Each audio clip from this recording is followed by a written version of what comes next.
The Scarier, Funnier knew it easily surpasses its predecessor. I'll admit that I've spent most of my life not really getting it. I never read Stephen King's novel, mostly because I couldn't understand what all the fuss was about. A killer clown seemed like a rather arbitrary monster of the week creation, and his apparent ability to shape-shift only made the concept more arbitrary. The 1990 TV miniseries adaptation didn't do much to clear things up for those hoping to skip the 1,200-plus pages of reading. It's a flat, plodding regurgitation of this story, and the degree to which it had to tiptoe around some of the story's more troubling themes and scenes of violence, for the sake of broadcasting regulations, rendered the epic weirdly insubstantial. A coming-of-age story with some scary scenes thrown in. So the new adaptation, directed by Andy Muschietti, 2013's Mama, is in that rare category of remakes that actually have a mission to do more justice to the source material, to just be a better movie in general. If all remakes were this kind of remake, people like me wouldn't complain about them nearly as much. I'd rather see directors try to improve upon unsuccessful past works than try to recreate classics. And on that count at least, it succeeds. This new it has more on its mind and gives more body and voice to King's ideas of childhood anxieties and the corrosive power of fear.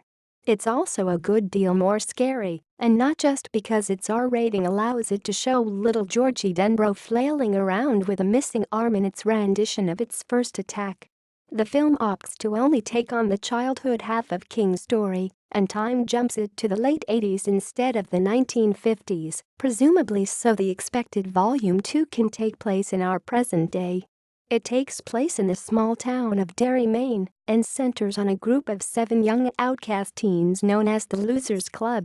After Bill's, Jeton Lieberer, little brother George, Jackson Robert Scott, disappears amid a spate of missing children cases, Bill and the rest of the club begin having terrifying visions that all culminate in an encounter with Pennywise, the dancing clown, a malevolent face-painted creature with glowing yellow eyes and multiple sets of jaws. As they begin to put the pieces together, it leads them to a centuries-old curse on the town and the understanding that the monster that haunts them has the ability to embody their worst fears and prey upon them. The script, which still credits previously slated director Cary Fukunaga among its writers, is smart enough to allow plenty of room for the squirrely obscenities of youth to rattle around. We have to believe in these kids enough that we take their individual fears seriously, and Muschietti, along with his pretty impeccably cast ensemble, mostly pulls it off.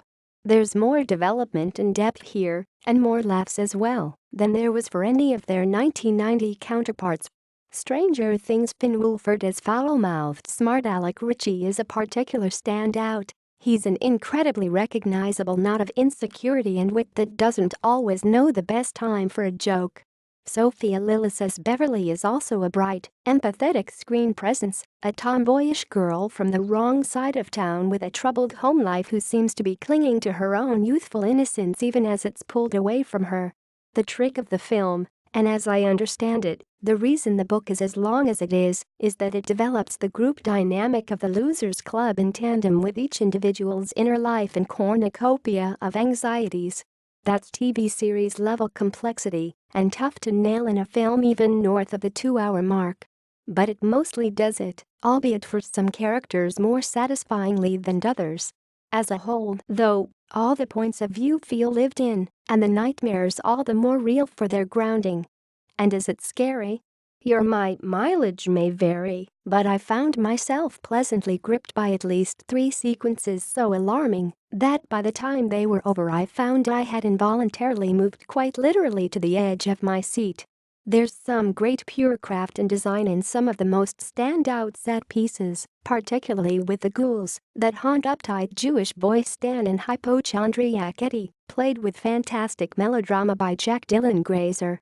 But the filmmaking also takes on a kind of other-dimensional quality, a truly alternate reality from which it feels like there is no escape. The dream logic of the film's greatest set pieces keep one perpetually off balance, so that we effectively become the young protagonists, never quite sure where the real world ends and our fears begin.